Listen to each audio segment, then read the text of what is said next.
moom mi di El Mokhtar li ñu wax mooy la waroon nekk la leen doon jaxase démb ñoom dinañ góorgóorlu ba mu nekk léegi lu leen di boole et que dëkk ba na sénégalais yi doon fa nekkee di fay taxes yu metti ya dañ na ak yenn yu bëri yoo xamante ni ay acquis la ak yooyu ñu ngi ko am nee na ci nguuru le président Bassirou Diomaye. waaw xam nga nag man soo ma woowee émission dama lay woo ma ne la ndaag lu ñuy waxtaanee. donc ça me permet de mieux m'imprégner donc. si laa dem lire le communiqué conjoint du ministre des Affaires étrangères sénégalais monsieur Cheikh Nia ak le ministre des Affaires étrangères de la Mauritanie. donc sooy xool waxtaanee wuñ benn poñ rek. daanaka dem na ci ñaar fukki poñ ak lu teg.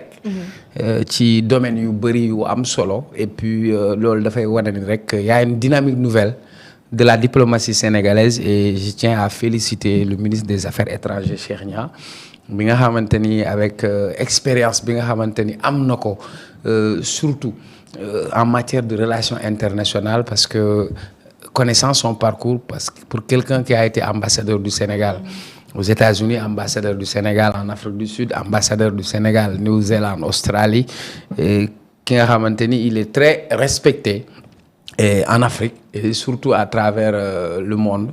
donc moo tax bi ñu ko nommé man dama jàpp ni tey vitesse de croisière la diplomatie sénégalaise bi di dox parce que pour une fois de 1960 à nos jours ministère des affaires étrangères fi jaar yëpp ñu ngi doog a am deuxième personne boo xamante ni c'est un diplomate de métier. donc déjà loolu ça montre une option que technocrate des gens yoo xamante ni li ñu xam mooy diplomatie. donc moo tax dafay nekk lu am solo ensuite comme li nga wax le leadership de Ousmane Sonko fait que aujourd'hui sa voix porte. xam nga yaa ne Sonko dafa def sorti taf France 24 teg. télévision américaine teg. lan moo tax mu nekk sous les projecteurs parce que récemment on a parlé de Ousmane Sonko comme étant parmi les 20 personnalités les plus influentes au monde. donc cette influence moo tax sa voix elle porte donc Sonko su waxee. day def écho à travers le monde maintenant soo seetloo ñun muy Sénégal muy Mauritanie moi je vous dis par exemple suma magu yaay Mauritanie la dëkk fa la nekk maa ngi koy nuyu. Bodiel Sow maa ngi koy nuyu ak suma rakk Mayram ñu ngi Mauritanie da ngay am sa partie boo xam parce que ñun ñi dëkk Podor Fanay Daane Maayo dañ am une partie ñoo xamante ni ñu ngi fële. donc kon am nañ ay relations séculaires yoo xamante ni nous sommes liés non seulement par l'histoire et la géographie mais aujourd'hui am nañ yeneen yu ñu gën a boole. mooy sur le plan par exemple de l'économie. Oui. Et quand on parle de l'économie dañu toll foo xamante ni bi Bassirou Diomaye Faye ñëwee dañu gën a renforcer li nga xam ne mooy cette coopération entre le Sénégal et la Mauritanie la preuve gis nga le président Bassirou Diomaye Faye ak président Mauritanie ñu ànd dem fi nga xamante ni fa la gaz bi nekk muy Grande Tortue GTA bi nga xam ni Sénégal ak Mauritanie ñoo ko seex pour que nit ñi comprendre gaz bi dafa nekkul ñi nga xam ne def nañ science physique waxuma ñu amul BFM ñi am BFM def nañ science physique mooy gaz bi dafay flotter du rester benn place donc ce qui fait que Sénégal ak Mauritanie ñoom ñoo ko seex comme Sénégal ak Mauritanie ñoo ko seex faw ñu waxtaanee ko ba nga xamante ni ku nekk di nga ci gis sa bopp donc loolu moo nekkoon pas boo xamante ni nekk na lu am solo un bond en avant maintenant. Ici Ousmane Sonko ak son homologue de premier ministre nga xamante ni Ousmane Sonko demoon na Mauritanie bu leen fàtte ni dafa demoon njëkk a def jéego boobu moom it bi président demee. moom it premier voyage am sax en tant que premier Mauritanie donc foofu gën nañu rataxal diggante bi.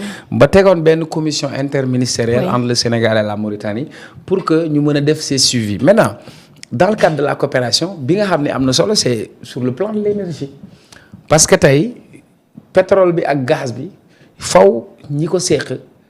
ñu déggoo waxtaan ba ko ne gis sa bopp waaye yamul foofu diggante Sénégal ak Mauritanie dem nañ ci wàllu mbay mi waxtaan nañ ci wàllu mbay mi ba nga xamante ni am na yoo xam ne am nañ ci ay partenariat waxtaan nañ lu jëm ci wàllu éducation tey nga xam ni coopération boobu Sénégal dina taxaw Mauritanie ci wàllu li mu am ci wàllu éducation waaye aussi waxtaan nañ ci wàllu sécurité et dafa nekk lu am solo parce que tey avec la montée du terrorisme tout ça il faut que état yi gën a demalante mais beneen bi engagé nañ sax les ministres des infrastructures.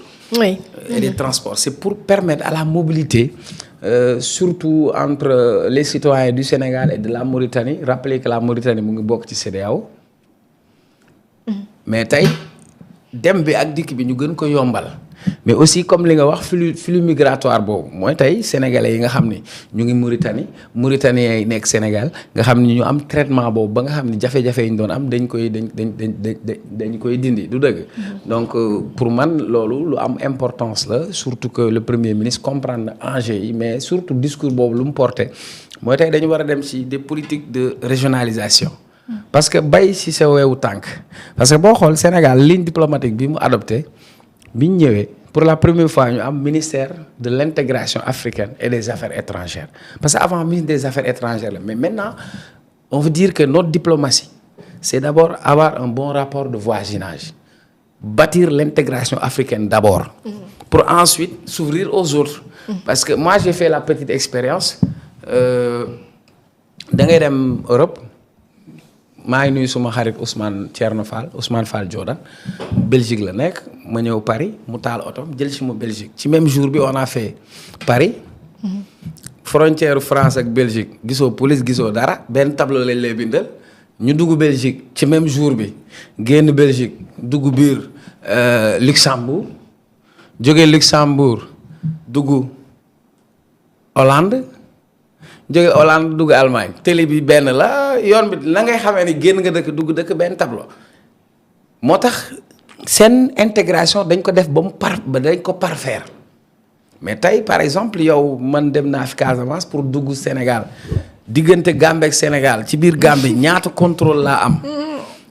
après ni ma xamee ni dugg naa Sénégal mooy bu ma gisee police yu Sénégal ak douane sénégalaise donc tey on doit travailler davantage pour l'intégration africaine on a d'abord une intégration des peuples il faut maintenant avoir une intégration non seulement politique mais aussi une intégration économique et je crois que le Premier ministre a joué un grand rôle dans les relations entre le Sénégal et la Mauritanie voilà. mi ngi noonu am na solo Cheikh Omar Talla nuyu leen bu baax. xam nga man dañu ma doon jaawale ak naar xam nga loolu. nuroo ngeen moom. waaw mais parce que. am ngay tere naar. waaw yow it. man la bés bu ne ñu ne ma foo bokk. doy na waar mais Cheikh Omar ñu desandi ci le premier ministre du Sénégal moomu di Ousmane Sonko balaa sax ñuy ñëw ci l'affaire ak Mame Mbaye Niang wala yeneen dossiers yi ñu ñëw ci visite économique bi nga xamante ni def na ko gis nañ ko mu dem Touba dem na fi Xelkom dem fi Daaru Muxti jóge fa dem Kaolack. waaw mais xam nga c'est inédit parce que tey man loolu laa doon wax xam nga booy fàttaliku ndaak dama toogoon fii ci législative yi ma ne leen Ousmane Sonko du dem assemblée. parce que dem assemblée nekk président assemblée du am apport. parce que Ousmane Sonko c'est un homme de terrain en fait c'est quelqu'un boo xam ni il est à la fois stratégique et opérationnel li may wax ñi def management dinañ ko comprendre c'est-à-dire au lieu que moom mu toog rek ci sphère décisionnelle. mais c'est un homme d'action, c'est un homme de terrain. Et je crois que il faut saluer le courage de Ousmane Sonko. Le courage qu'il a eu d'aller à la source, d'être sur le terrain, au contact du paysan, au contact de l'homme sénégalais, aller voir et vivre la ruralité. Xam nga le fait que mu def tournée bi dafa am solo. Et puis am solo bi mooy il a été en contact direct. Oui. Avec les principaux acteurs. Oui. parce que Sénégal. nañ ma baal dafa bëri dóorkat. ba ci rapport yi. baykat yi. oui. seede yàlla baykat yi dañu yàgg sonn ñu yàgg leen exploiter. parce que chaque année même difficulté la ñuy am. je me rappelle bi ñuy nekk xale sama maam moo doon jàpp rajo Sénégal dafa amoon benn émission bu doon daw da ngay dégg ñu naan paysan pasteur. pêcheur mooy ñoo fa amoon nañ ay carte sax yu amoon ñetti P mooy baykat sàmmkat nappkat réew pour mu dox et li koy doxal on parle de souveraineté alimentaire il faut que ñu maîtriser